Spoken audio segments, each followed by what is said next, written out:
Welcome to Resilience Rock Sales, your front row seat to rocking your sales game. I'm your host, Stacey Kopass. Today's episode is brought to you by the Academy of Resilience Inner Circle. For more information, head to academyofresilience.com.au. Now on with the show.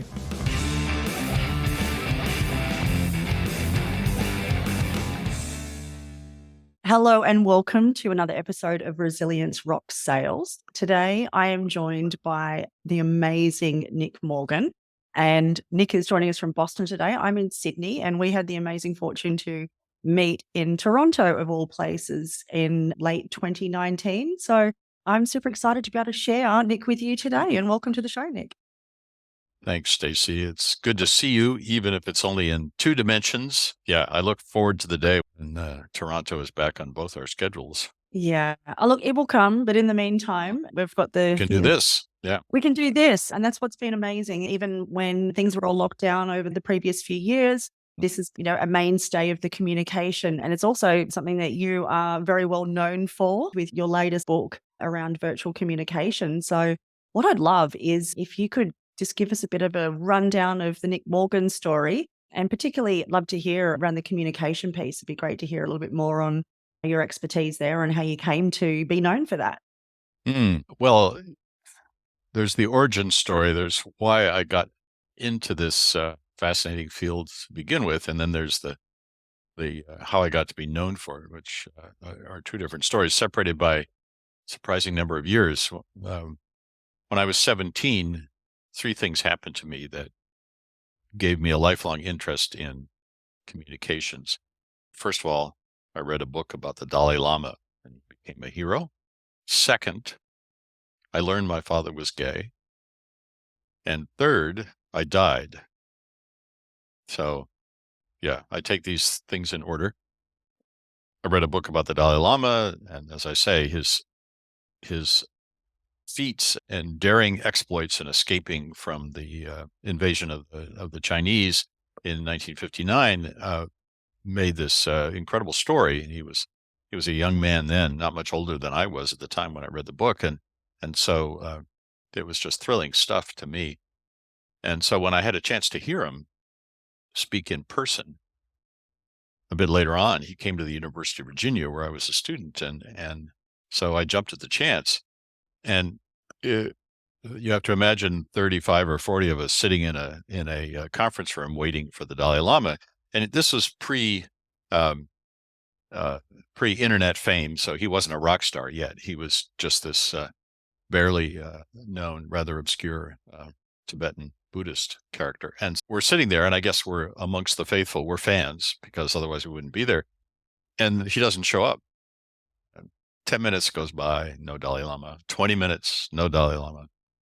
Finally, 45 minutes later, the Dalai Lama comes running in, and he's all out of breath, and he's apologetic, and he says, nothing. He just sits down, and he looks at us. And something in that look transfixed me, and I was convinced he was looking at me. And when I talked to people after his lecture, they said, no, he was looking at me.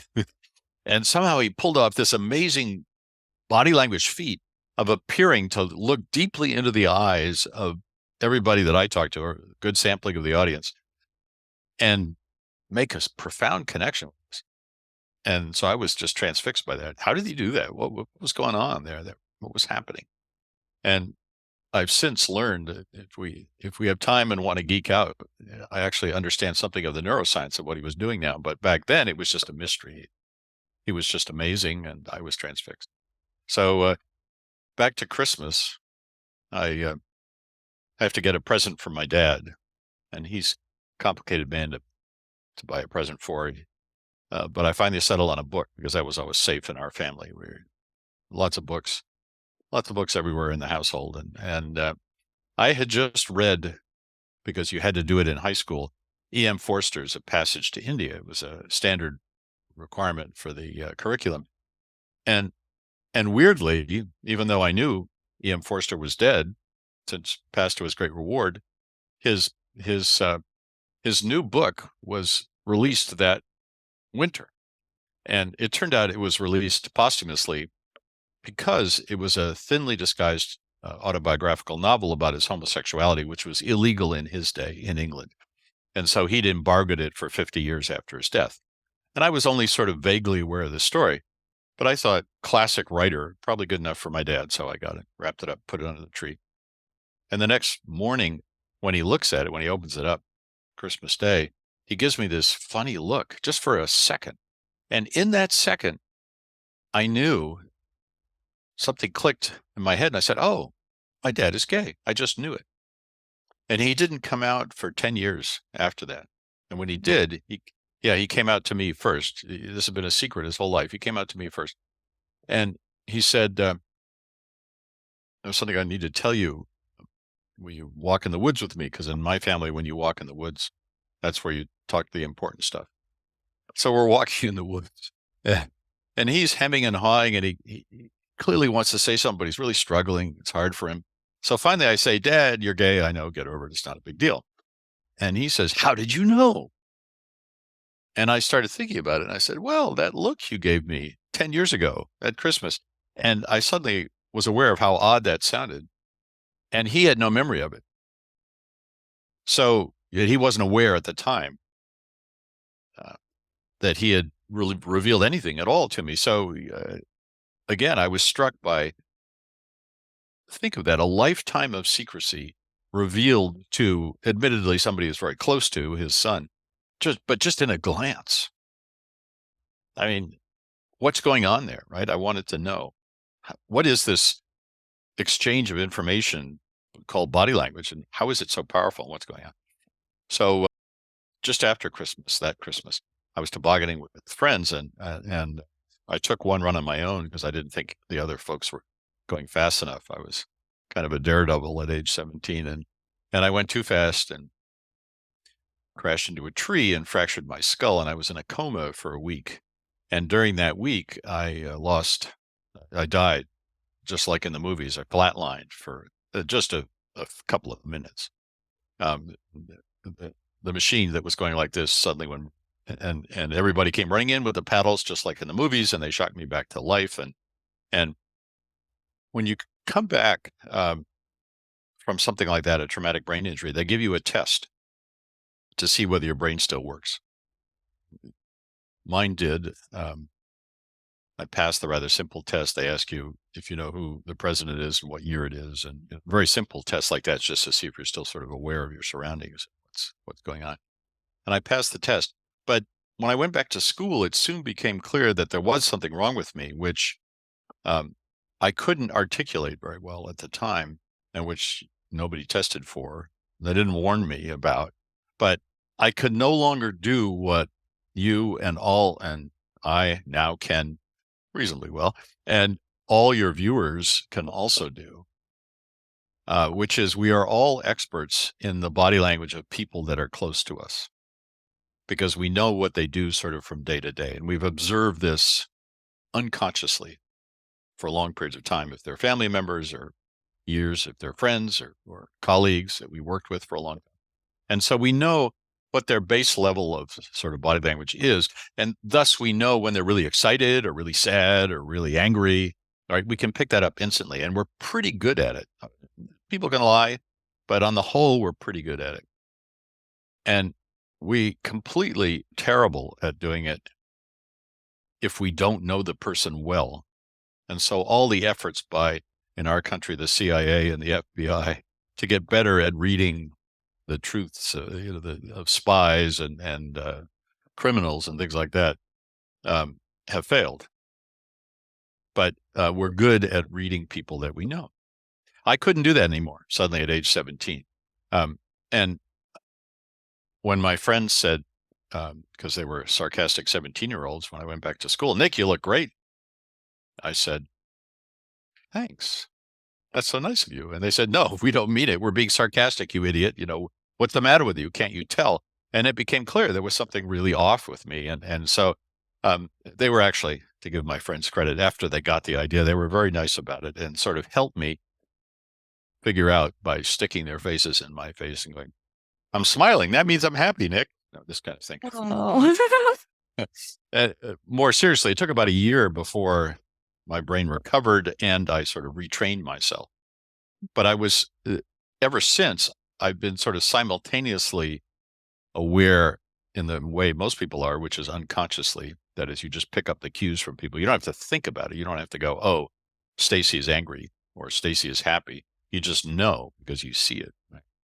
But also, I think about it consciously. And that turned out to be a great help for reading body language because most people don't think about it consciously. And so they don't read it all the time.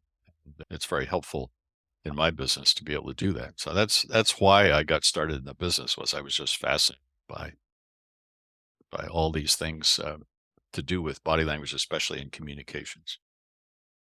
Yeah, and so, and I guess you learned it on a totally different level to how anyone else does it, because I guess you said so much of it is just completely unconscious, isn't it? So to be able Yeah. to make that front of mind and an active thing that you were doing, then it's almost like you kind of decoded it in a way that other people haven't.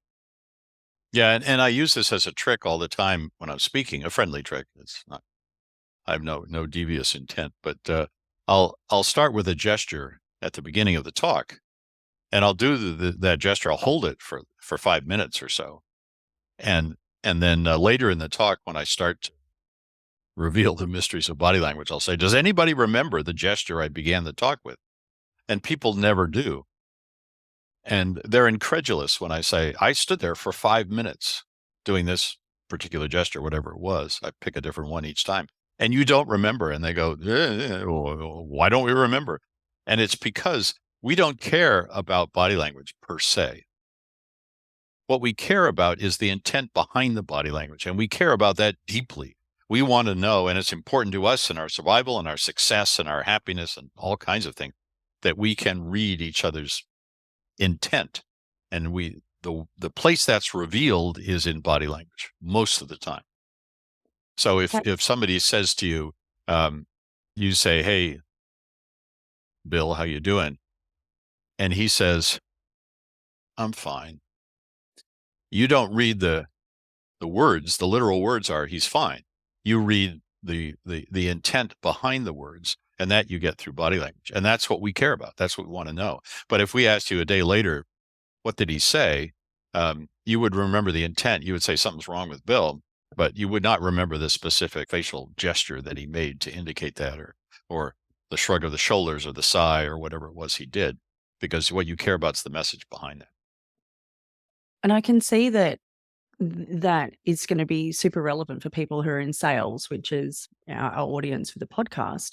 So for somebody that is in sales, what sort of advice would you give them as far as, so let's go basics. So basic stuff on the body language in their communication, particularly with their, building relationships, that type of stuff. What's the sort of basic stuff you would get them to start with?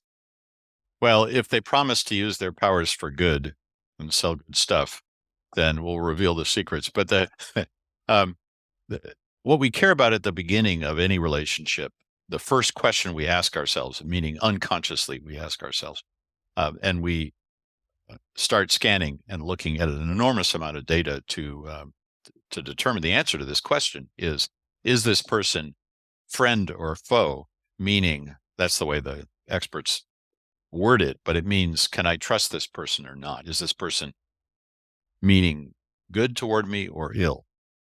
There are a number of ways to indicate that. Let's say with body language, one of them is simply to use open gestures. So, if you're cold and feeling uncomfortable, one of the things you do often is fold your arms like this, and there's nothing wrong with that. But it would suggest to somebody you were meeting for the first time that you were either feeling defensive, or resistant to them or uncomfortable with them for some reason. So it would not help the answer to that question to be positive. Mm. That's a very simple one.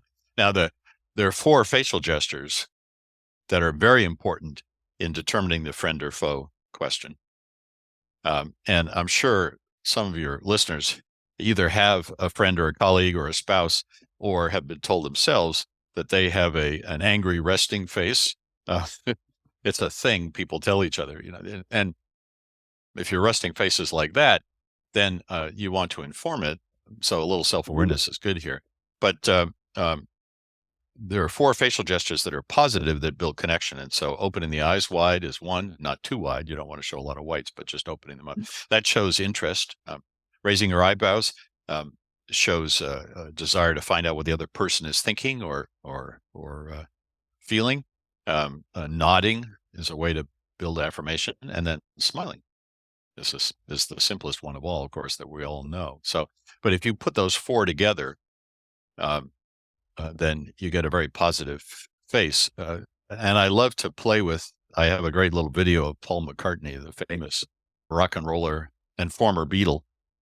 And when you see him perform, he's doing all 4 of those facial gestures at once. And he's not only nodding, but he's rocking his head to the beat too. Try it. It's not as easy as it sounds to do all 4 at once. And yet, you then look incredibly engaging. And that's why Paul was the most popular Beatle, and why he remains popular to this day and just sort of universally loved, is because he was very good at signaling openness and friendliness to his audience. He knew that very well, and also at a time, and it's still the case to a certain extent, when rock and rollers were expected to show a little attitude. They were sort of pouty or sulky or angry looking, and that was a thing. That was okay. That was considered kind of cool.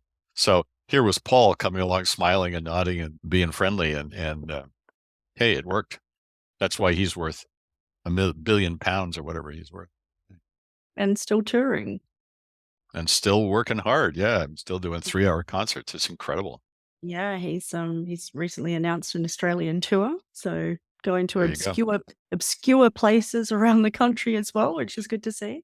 Yeah, Um, don't miss it, because he will give you a demonstration, not only in his musicality, which is unbelievable, but also his body language.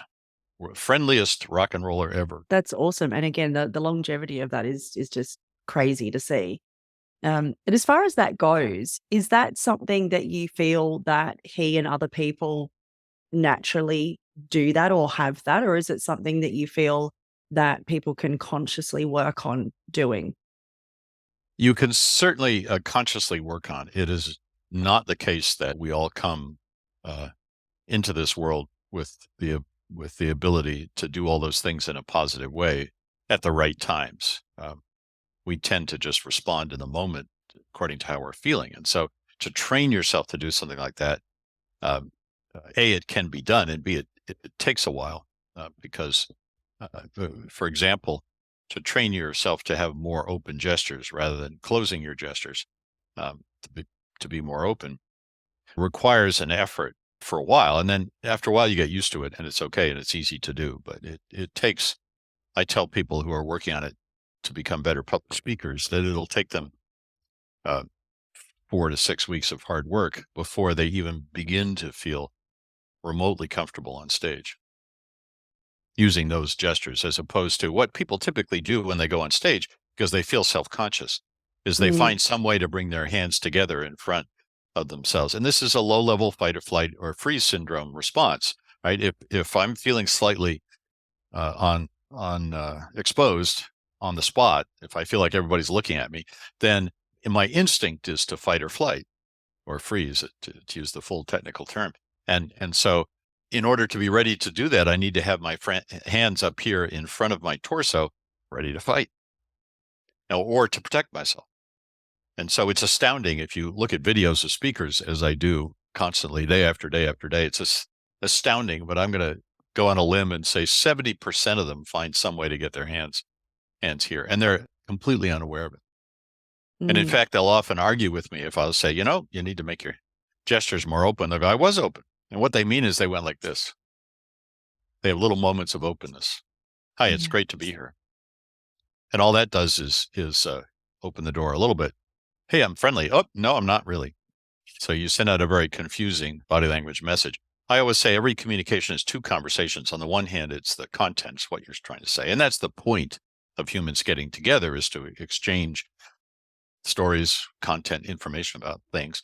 But the second conversation is the body language.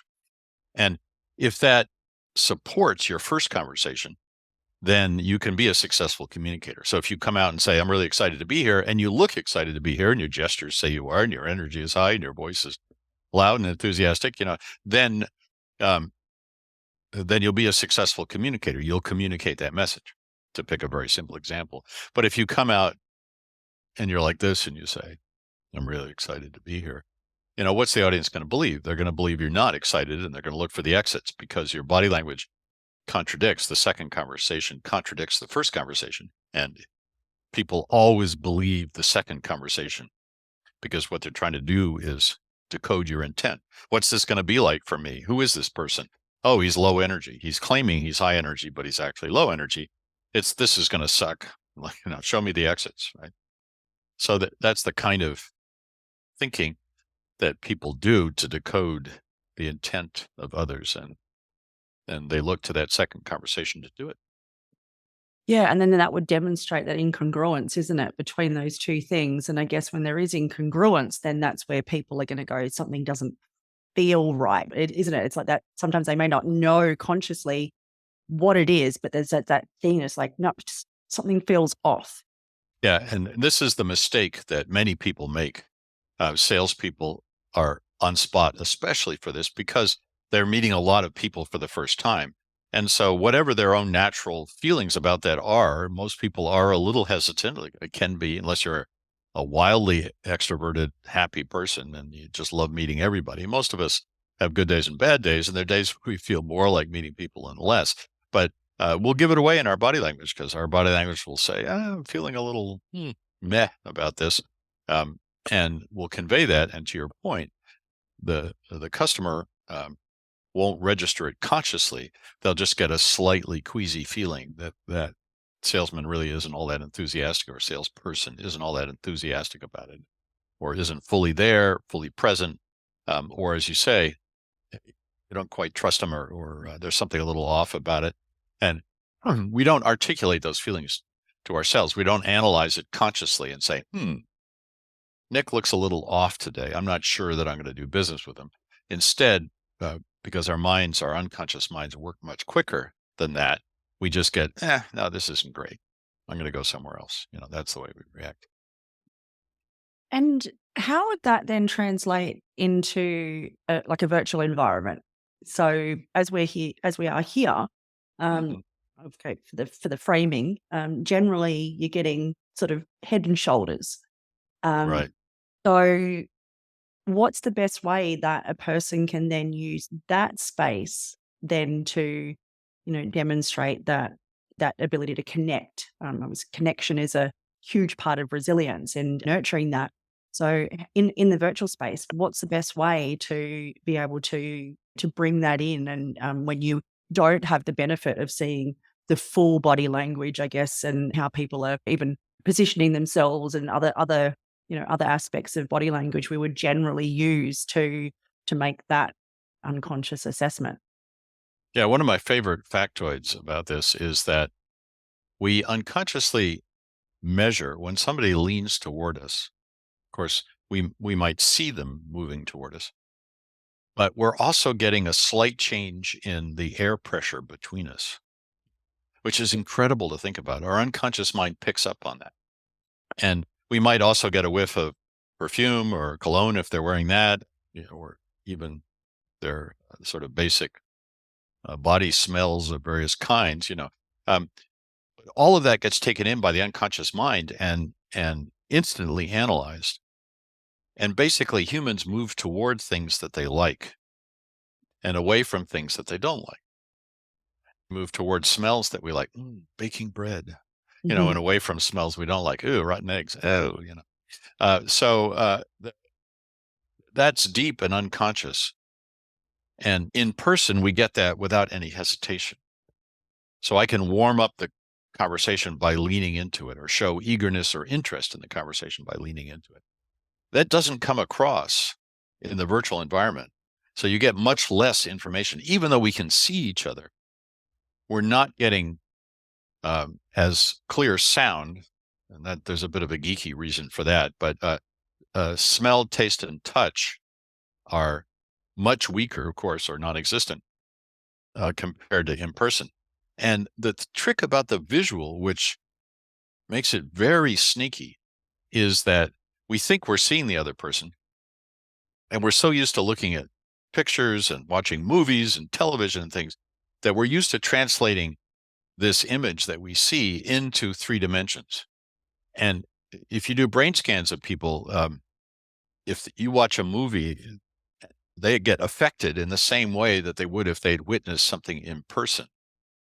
Like if you see a murder on television, then the effect, the memory of it is as if you'd seen a murder in person. But the memory is much less powerful, and that's not surprising particularly. But what happens is when it gets into 2 dimensions, a lot of the planes of the face, for example, are taken out. So I look flatter to you, and you look flatter to me than we would in person. And one of the things that gets bleached out of that flatter expression is the sort of nuance of how I'm feeling and reacting to you and that kind of thing. So the whole experience is a little less connecting and energizing and exciting. And the trick about this, or what makes this dangerous, is, and what I found when I was doing the research for my book, and I was really shocked because I'm a technophile. I love gadgets, and I loved my iPhone when it came out, and I buy all the latest gadgets. I slowed down a little, but so I love technology. And I thought back in 2017 when I started the research for the book, why isn't everybody doing video conferencing? It's such a great idea. And at that point, it's hard to believe, hard to remember, but only 5% of Fortune 1000 companies were doing video conferencing. So 95% were not. And it changed, flipped entirely in March 2020, as you can imagine. And everybody learned really, really fast. But as time went on, the issues with it developed, and people started talking about Zoom fatigue. And one of the things that experts like me started articulating was that our depth of connection with somebody that we've only met online is not as strong because they're 2 dimensional. So they're not as real to us. And as a result, the way you need to overcome this, and I think this is a long-winded answer to your question, but the way that you overcome this is by going very deep. You have to not do the kinds of chit chat that you normally would in a conversation if you were in person. You have to instead get deep and real about what's actually going on. Go to some important topic that you both care a lot about, and then you can make a connection. You just have to work that much harder. So when we meet in person, we do chit chat and we think what we're doing is sort of getting to know each other. Actually, what we're doing is allowing our unconscious minds to exchange huge amounts of information about each other, what we smell like, look like, sound like, that kind of thing. And that doesn't happen online because the 5 senses are reduced. And so chit chat is pointless online. It really is. Instead, you should just immediately jump into the topic that you're both or all of you are passionate. That's super interesting. I definitely didn't know that. And I can imagine that must feel a bit forward or a little bit abrupt at Mm-hmm. first. Like, Mm-hmm. is that a natural response that people have to, I guess, you giving them that advice to try that? Yeah, it's interesting. So during the pandemic, I worked with a lot of organizations, and they were all trying to set up various kinds of ongoing successful groups of various kinds. Some of them were work groups, teams of people, employees of the organization. Others of them were sort of happy hours. You remember early on in the pandemic, everybody was trying to do happy hour, do something social because the fear was people were isolated and they couldn't get to know their teammates, especially if they were new to the company, this kind of thing. And then there were various other attempts to reach out to customers and things like that. And so I got to study a lot of them and advise a lot of these things. And it was fascinating to me. The only ones that survived any length of time were the ones that met 2 criteria. One was everybody cared passionately about the subject. So imagine like a group of of Beatle fans getting together and talking about the Beatles. That would be more likely to survive because everybody brings the passion to it. And if they had a structured way to get deep into their area of expertise, their shared passion quickly. And so one of the things that was a real a victim of the pandemic was the happy hours things. Those did not last because, again, chit chat makes sense when you're exchanging beers and you're in close space with each other and can exchange, as I say, the unconscious information. It didn't really make sense online, and it was just too hard to do for people. That's super fascinating. So the shared interest and structure. So, and I think, look, when you're talking about sales and you're having those conversations, structure is helpful anyway to at least give the person that you're speaking to, like, here's the plan, rather than where are you taking me? What are you going to do with me?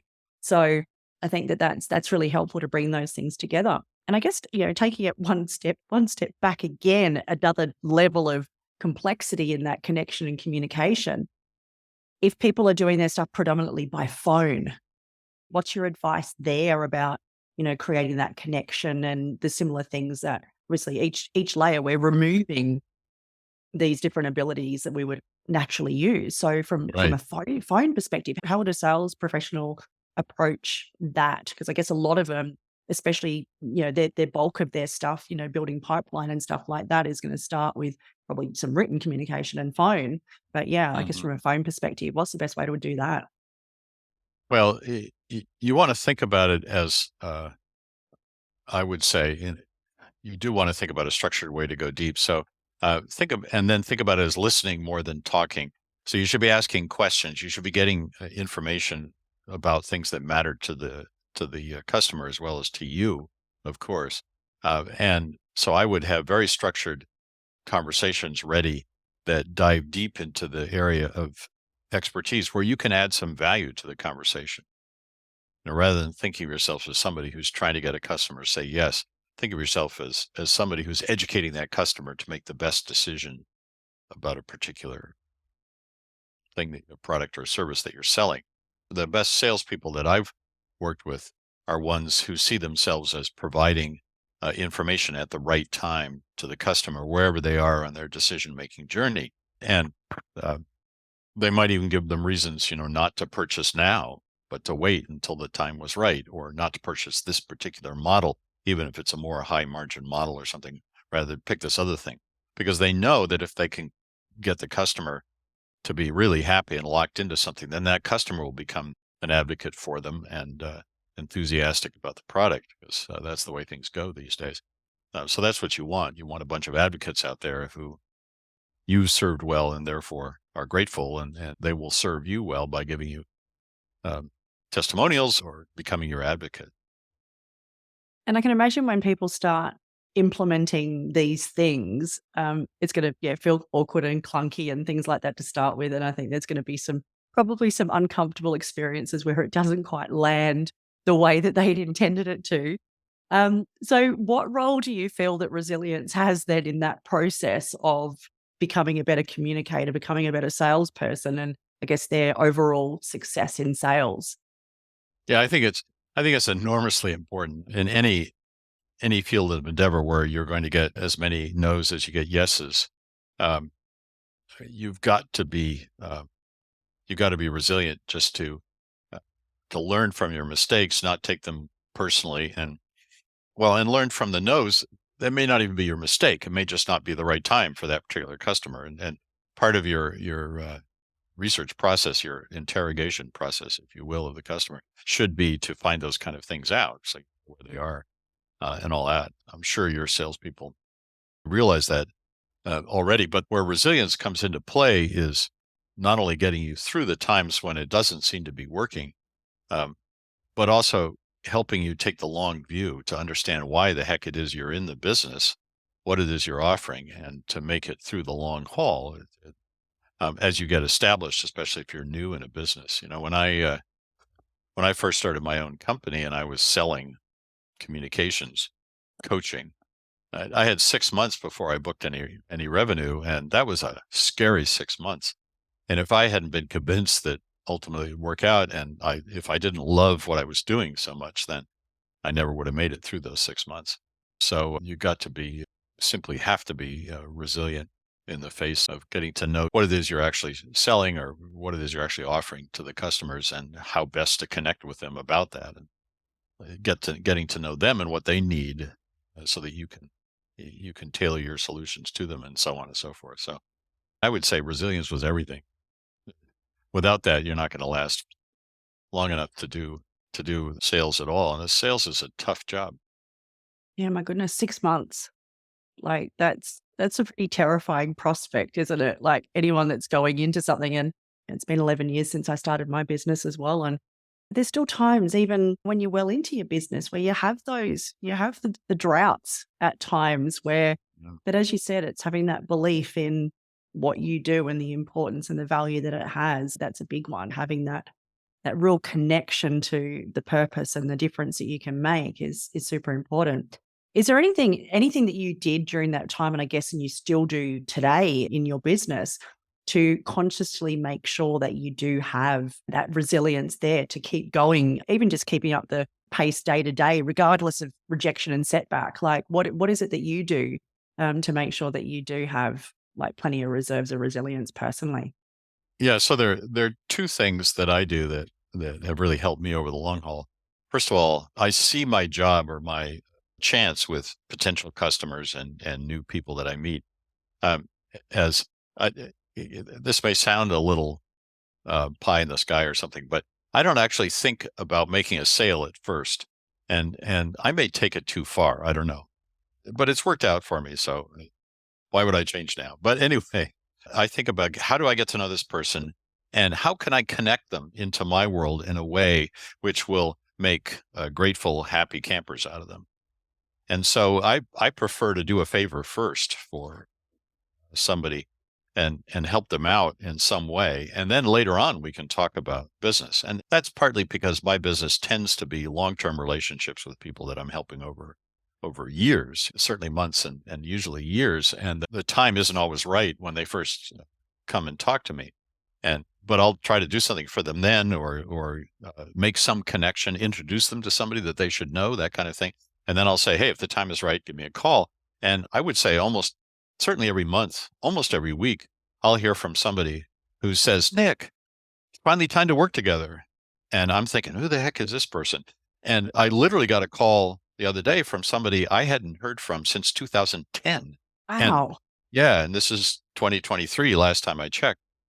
And a very nice guy who called up and said, and he expected me to remember who the heck he was. I had worked with him back in 2010. He'd since gone on to become the CEO of a company, and now he wanted his executives to be trained. And I was thrilled once sort of remembered everything that was going on there. But it took me a minute. It came back to me, and it was because we had built the value early on. So that's the first thing. For me, it's about the golden rule or the ironclad rule or the deep human need for reciprocity. So I always look to do something for other people first. That's my secret. I've never said that in a podcast before, Stacy. So yeah, you have to keep that secret from me. But the other thing is, I steal a page from your book, and I can't honestly remember whether I learned this from you or we learned it at the same time or whatever. But I'm happy to give you credit for it because I know I started thinking about it when you started talking about it, and that is, it's really important to have rituals built into your day to day work. So that it has meaning for you. You're doing it for a purpose, and that purpose can be as simple as making a living, but you still need to have a purpose and to bring that purpose to mind, to remind you of it. I believe deeply in the power of simple little rituals to celebrate wins and to get over losses and just to get you through day to day. So I thought when I first heard you talking about that, I thought that was uh, brilliant insight. And I had been doing it, I think, I guess, sort of naturally or instinctively, but I hadn't really articulated that way before. But for example, I have a Tibetan uh, bowl, one of those brass bowls, right? And a little gong. And when I start work in the morning, I hit that gong. And that's the way become fully present and get aware that I'm here and it's time to pay attention and do what I'm doing, right? And so simple little ritual. That's a very simple one, but it does help me focus. That and a cup of coffee, and I'm ready to go. So I That- recommend rituals highly. Thank you for sharing that. And it's been something that we have talked about a bit over the years. And it's interesting Mm. because, yeah, rituals was something that I hadn't really considered the things I do as rituals. And it was, starting to evolve processes through 2020, especially. But it's just nice. I think when you realize that rituals are things that are done with intention, then that's when it becomes really powerful. And I love the little gong sound is so important. Sounds vibration. That sort of brings us to one of the other elements of Resilience Rocks, and that being music and the power of music in order to build resilience. And music having the power to change your state, whether it's to elevate your state, to calm you, to get you centered, focused, any of those things. So I love that that gong is something that gets you that focused. If you needed to play a song, if you've got a go-to song that helps you to change your state, what would that one be for you? This may be ridiculous, but as you know, being a speaker, when the time comes to take the stage, you've got to be on. And this first happened to me. I had had a speech booked. This was about 8 years ago, 9 years ago now, and it was booked for a Monday morning. I had gone to visit my father, who was ailing at that point. He was dying, and I'd gone to visit him Saturday, and he had been mostly unconscious, but he woke up and he made eye contact. He knew who I was, and it was a very moving moment. And I had no idea what was going to happen next, but it was important that I had had that last moment with him because we got the call the next morning he'd passed away. And then I had to give the speech on Monday. And I debated long and hard for that 24 hours. Should I share with the audience that my father had just died and that I really wasn't in a great space? And I thought, okay, so the topic does not really have anything to do with, in this case, with death of a loved one. And so the answer really was no, it wasn't right to share it with the audience because it was going to overwhelm whatever else we talked. So it wasn't fair to them. It wasn't fair to the organizer. And in a way, it wasn't fair to me because it had happened so recently that I hadn't fully processed it yet. And so it was still raw for me. So knowing the research on music and how it taps right into the emotional centers, I thought I need a really peppy piece of music to get me going for this.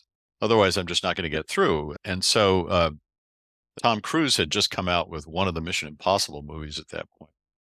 And so I played the theme song for Mission Impossible. It was a kind of ironic joke, like this is impossible. I can't do this. My father just died, it's crazy, but I have to do it anyway. So like we're going to do this.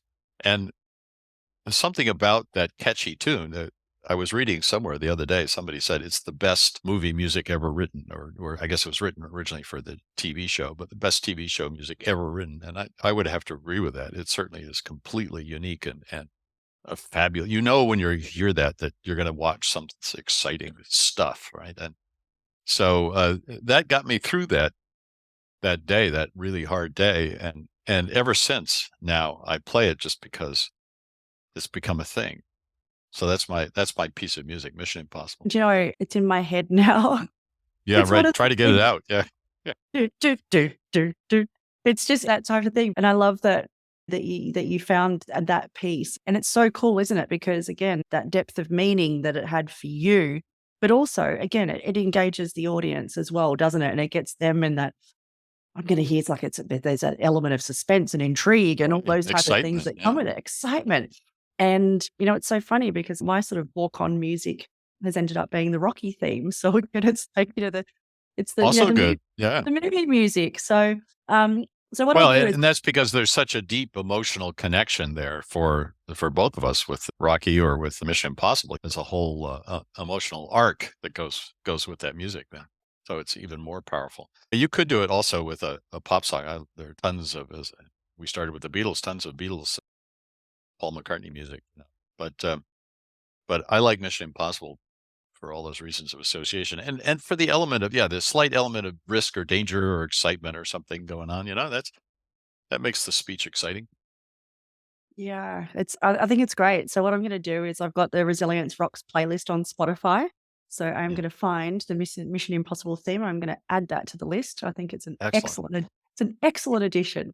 And speaking of excellent additions, my gosh, all of the insights that you've shared with us on the communication and all the different forms and the ways to, practice that, the science behind it has been super, super fascinating personally. And I know for our audience, people in sales, to be able to bring a whole nother level to their connection and their communication is going to be super valuable. So I am really grateful that you've been able to come and join us today. Mm. And if people would like to learn more about you, work with you, find out a little bit more about what you do, where's the best place for people to reach out and connect with you? It's the website, Public Words, PUBLICWORDS.com. And there's, speaking of reciprocity, there's a treasure trove of free information on there on the blog, lots of little short pieces on how to do this or that, and a number of pieces on sales. So just go to the blog, put the term that you're looking for in the search, and then you'll come up with a bunch of blogs and blog posts. It's mostly based on neuroscience, so it's sound stuff. It'll help, stuff you And can put to work right away. And I definitely can vouch for that. I've implemented many things that you've shared with me over the years that have definitely helped me to become a better communicator, a better speaker. I'm always very grateful and appreciative for everything that you've done to help me. I definitely advocate getting onto publicwords.com and definitely suggest popping your name in to subscribe. I love getting the weekly emails. I love clicking through and reading those. And I find there's so much value in it. I'm a frequent retweeter of the stuff that I see there because there's so much value in it. So again, Nick, thank you so much for joining us. And I look forward to seeing you again soon. Until next time on Resilience Rocks Sales, be your best. And I look forward to seeing you on the next episode. Thanks for joining us again this week on Resilience Rocks Sales. Don't just listen though, take action. The best sales professionals are always learning. Head over to resiliencerocks.com now to go backstage and get the resources mentioned today to help rock your sales goals.